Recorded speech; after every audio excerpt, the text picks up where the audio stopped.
Nous allons commencer maintenant à enregistrer des données.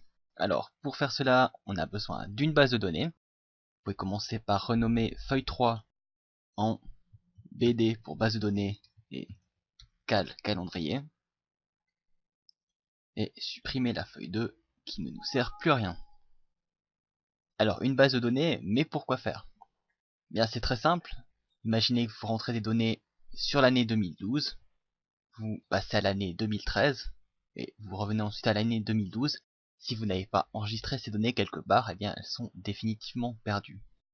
Alors, combien de colonnes? Eh bien, c'est assez simple. On les a ici. Tout d'abord, date, initiale, couleur et note. Date, initiale, couleur et note.